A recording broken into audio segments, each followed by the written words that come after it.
Vous savez ce que l'État nous dit, qu'en France, une femme peut espérer vivre en bonne santé jusqu'à 64 ans.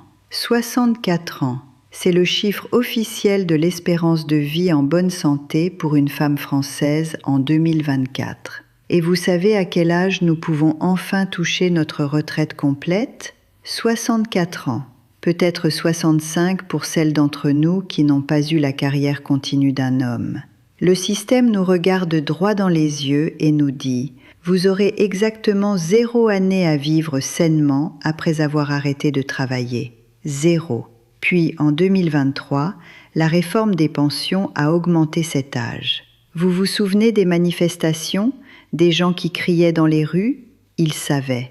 Ils savaient que quelque chose était cassé dans notre contrat social. Moi, j'ai attendu. J'ai cru au système de répartition, ce beau contrat français où chacun cotise pour les autres. Et puis j'ai vieilli, et j'ai compris qu'on m'avait menti. Pas délibérément. Le système ne ment pas, c'est pire.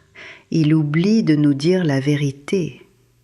Permettez-moi de vous parler, femme à femme, de ce qu'on oublie de vous dire quand vous avez 25 ans et que vous entrez dans cette machine.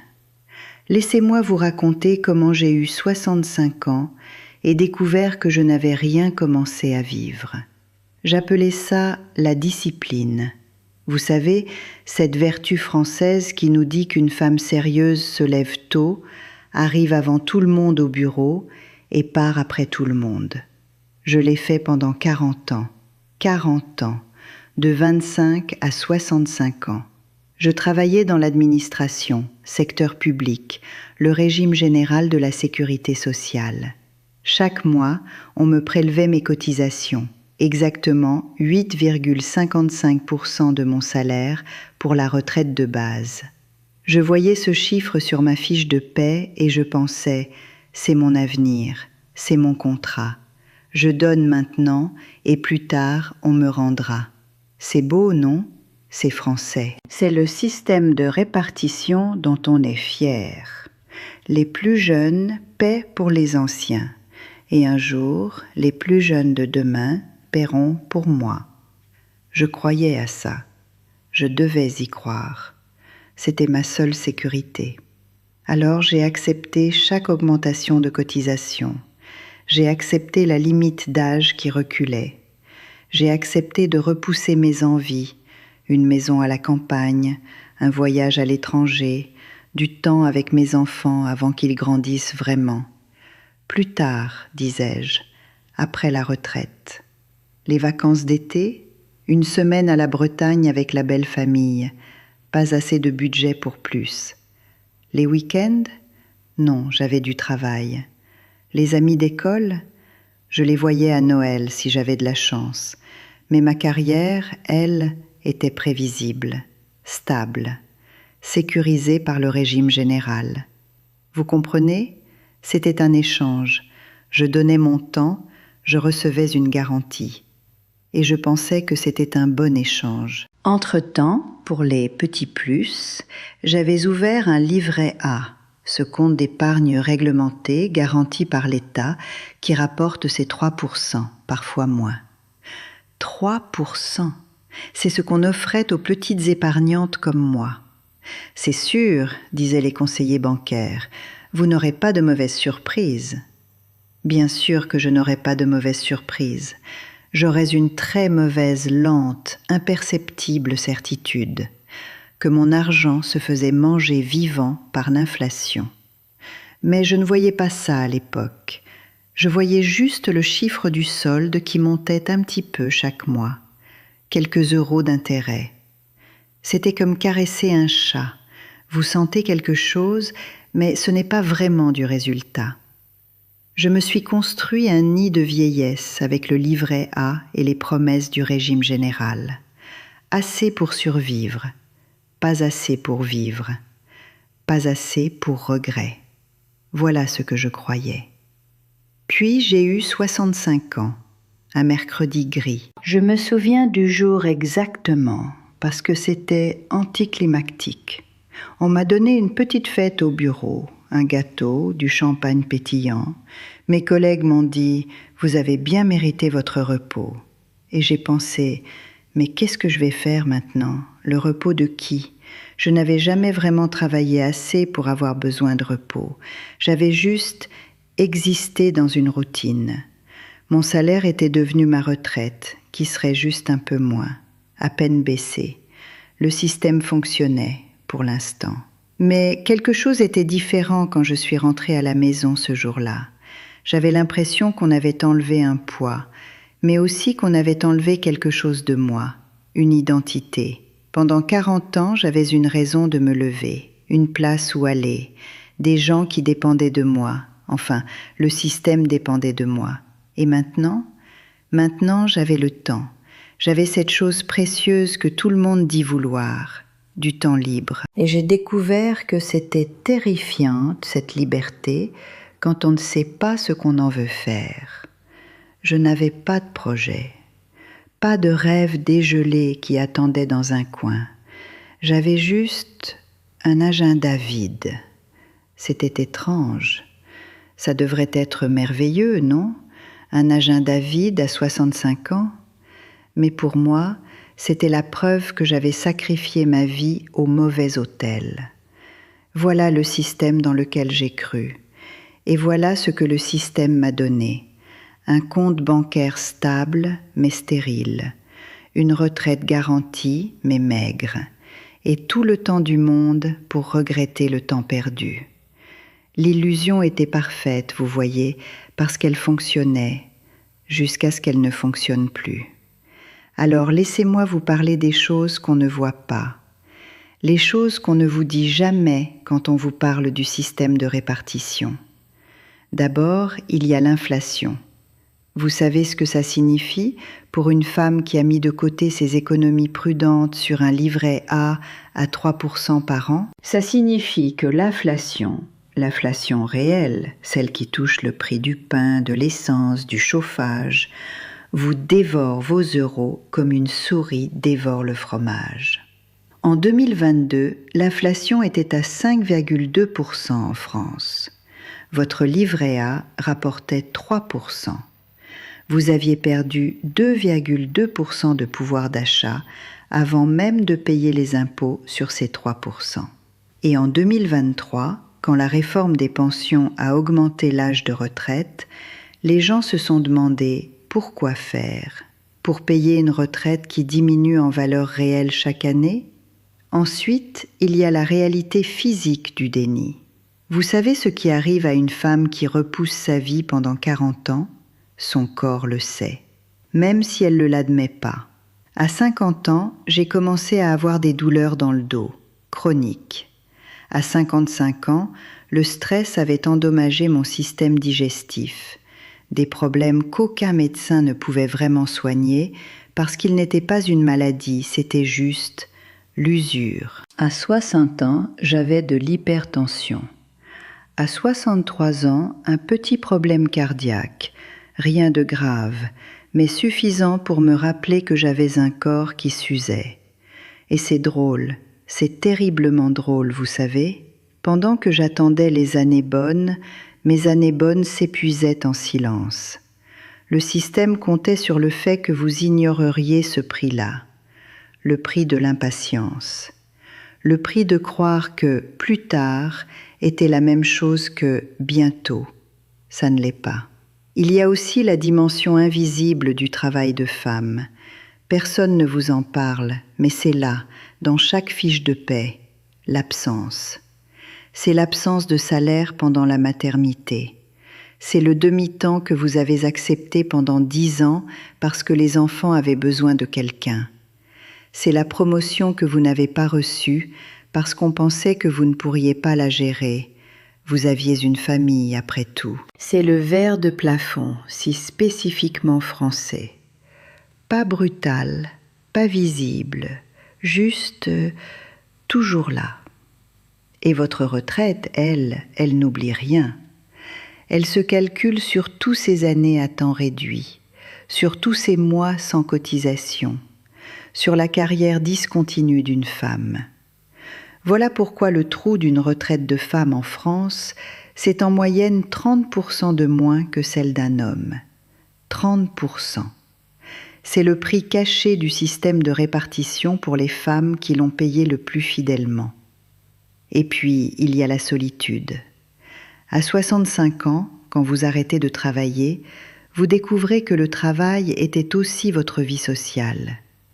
Vos amis, c'étaient vos collègues. Vos journées avaient une structure parce qu'on vous l'imposait. Vos conversations portaient sur quelque chose en dehors de vous.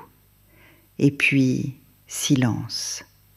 Les amis d'enfance, vous les aviez perdus de vue il y a 30 ans. Elles aussi attendaient leur retraite pour commencer à vivre.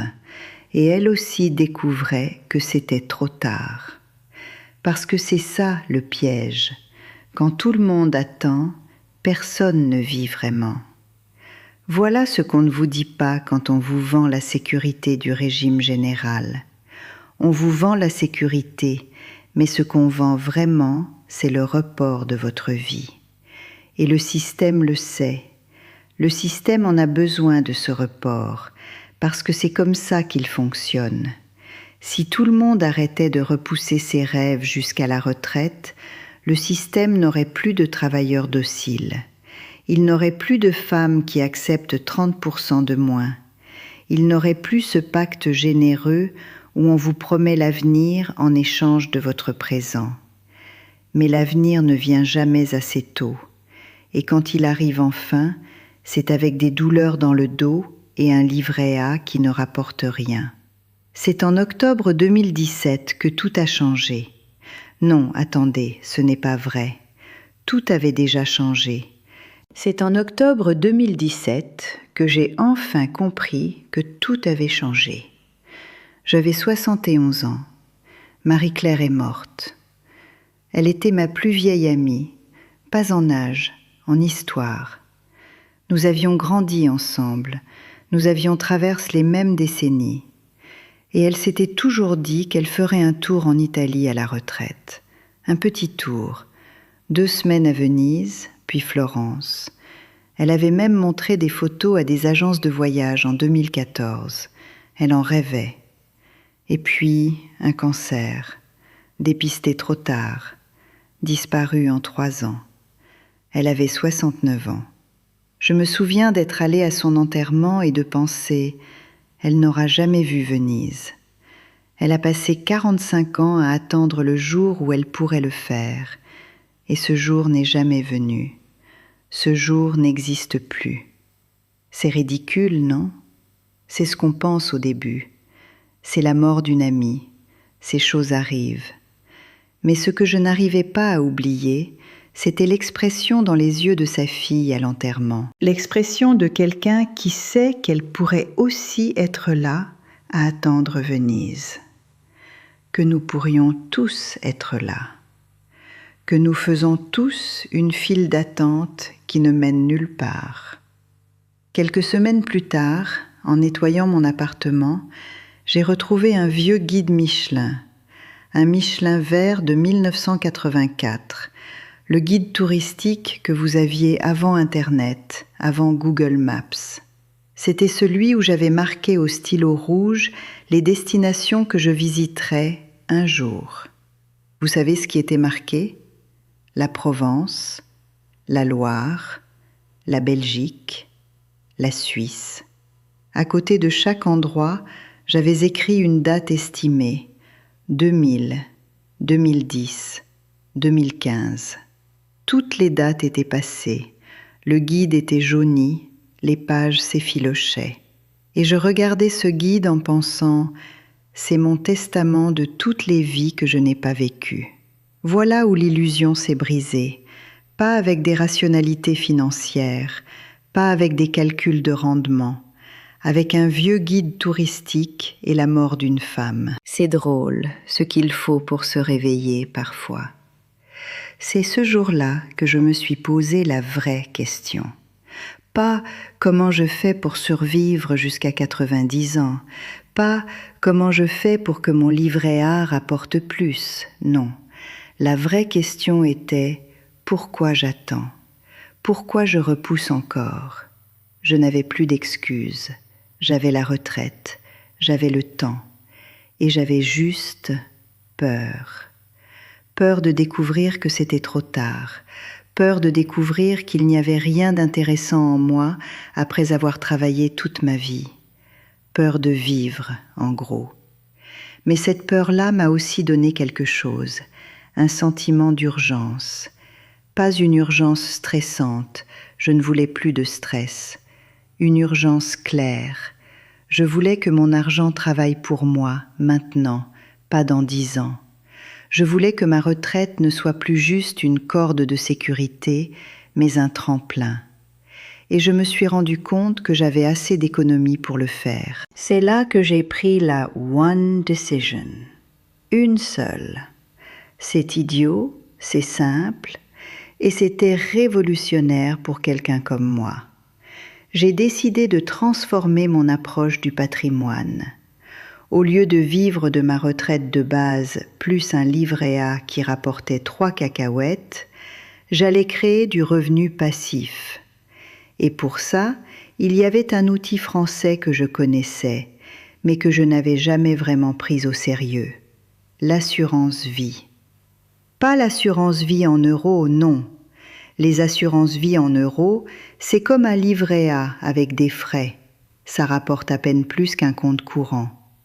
Ce qu'il faut, c'est l'assurance vie en unité de compte.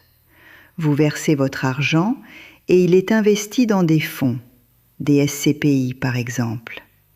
Les SCPI, ce sont les sociétés civiles de placement immobilier.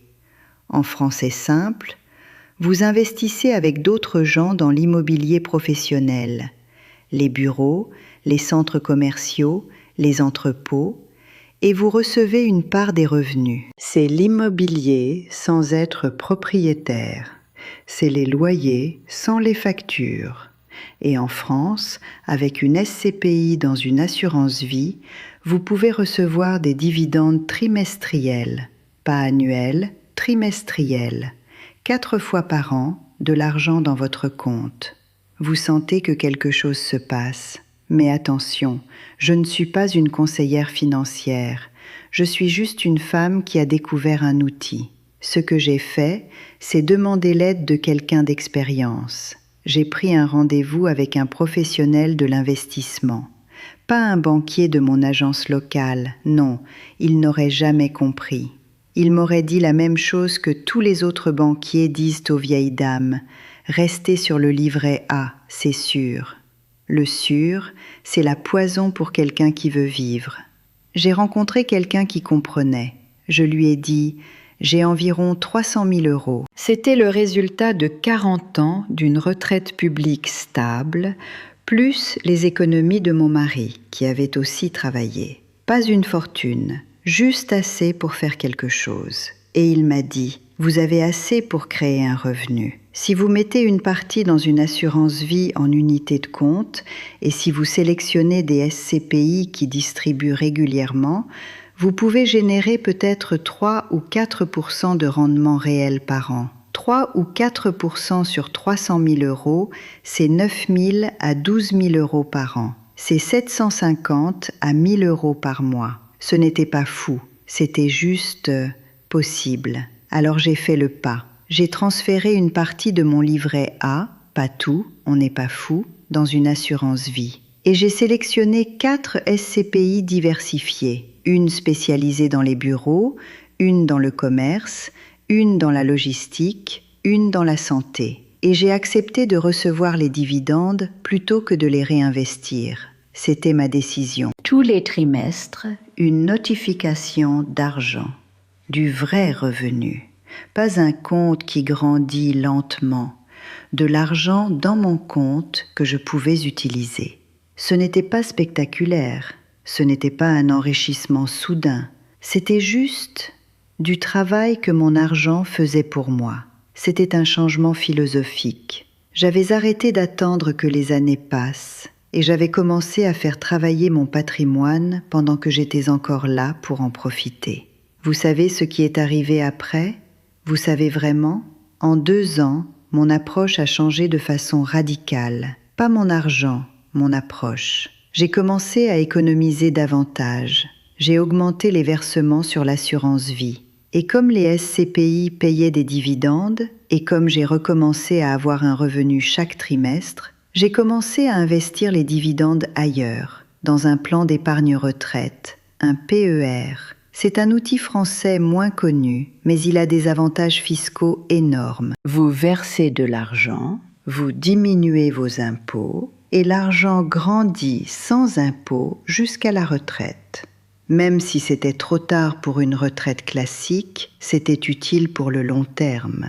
À 73 ans, j'ai atteint 1 million d'euros de patrimoine. Non pas parce que j'avais soudainement hérité, non pas parce que j'avais reçu un bonus de travail miracle. C'était juste 300 000 de base, plus des années de revenus passifs réinvestis, plus l'effet de la croissance composée. Et surtout, c'était le résultat d'avoir arrêté d'attendre et d'avoir commencé à vivre en même temps. Ce n'est pas un rêve mégalomane. 1 million d'euros, ce n'est pas riche. Ce n'est pas la richesse. C'est juste la sécurité qu'on aurait pu avoir si on n'avait pas cru au mensonge du report. C'est ce qu'on aurait pu avoir si on avait commencé à 35 ans au lieu de 71. Et voilà ce que je veux vous dire, à vous qui regardez maintenant. Vous êtes probablement plus jeune que moi. Vous avez encore du temps. Et vous avez quelque chose que je n'avais pas quand j'avais votre âge. Vous avez le privilège de savoir comment ça finit. Vous savez que l'histoire du report est un mensonge. Vous savez que le système ne vous rendra jamais votre vie. Vous savez qu'une femme peut passer 40 ans en attente et ne jamais voir Venise. Alors laissez-moi vous donner un conseil d'une femme à 75 ans qui a gaspillé ses meilleures années. Ne faites pas ce que j'ai fait. Ne pensez pas qu'il y aura une différence entre attendre à 40 ans et attendre à 60 ans. Il n'y en aura pas. Les 2 fois, vous aurez l'impression que c'est bientôt, jusqu'à ce que ce ne le soit plus. Commencez petit, ouvrez une assurance vie, mettez-y ce que vous pouvez, 100 € par mois, 1 000 € une fois. Éducez-vous sur les SCPI. Apprenez comment les Français créent la richesse discrète, pas par les salaires énormes, mais par le patrimoine steady, décentralisé. Regardez vos cotisations de retraite sur votre fiche de paie. Reconnaissez que c'est une promesse qui peut être brisée et commencez à construire votre propre sécurité en parallèle. Je ne dis pas que vous devez arrêter de cotiser. Le système de répartition, même s'il est imparfait, même s'il est biaisé contre les femmes, c'est mieux que rien. Mais ne le traitez pas comme votre seul parachute. Ne le traitez pas comme une permission pour repousser votre vie. Voilà ce que j'aurais dit à Colette à 25 ans, si je pouvais voyager dans le temps. Je lui aurais dit « Tu as 1 500 € de plus par mois après les impôts, mais 500 en euros à côté dans une assurance vie. Fais travailler le reste. Et, c'est le plus important, utilise ton temps maintenant. Prends une semaine de congé en plus. Visite la Loire, lis les livres que tu accumules. Passe du temps avec tes amis d'école avant que la vie vous éparpille trop pour vous retrouver. Pour que la vraie richesse, c'est le temps, pas l'argent. L'argent vous achète du temps, mais seulement si vous l'utilisez avant que le temps s'écoule. Vous savez ce que je fais maintenant, à 75 ans, je vais en Provence. Pas une visite guidée de 3 jours, 1 mois. Je loue une petite maison à côté de Lourmarin. J'apporte mon vieux guide Michelin. Je réture chaque destination que je visite. Et chaque trimestre, quand les dividendes de mes SCPI arrivent sur mon compte, je souris. Je dis « Merci mon argent, tu me donnes le temps de vivre. C'est pour ça que je t'avais mis de côté. Je suis devenue millionnaire, oui, mais ce n'est pas ce qui a changé ma vie. Ce qui a changé ma vie, c'est d'avoir arrêté d'attendre. C'est d'avoir compris que je pouvais être sécurisée financièrement et joyeuse en même temps. Que ce n'était pas un choix, que c'était un droit que le système ne me donnerait jamais, mais que je pouvais me donner à moi-même. Et vous, quand allez-vous vous donner ce droit?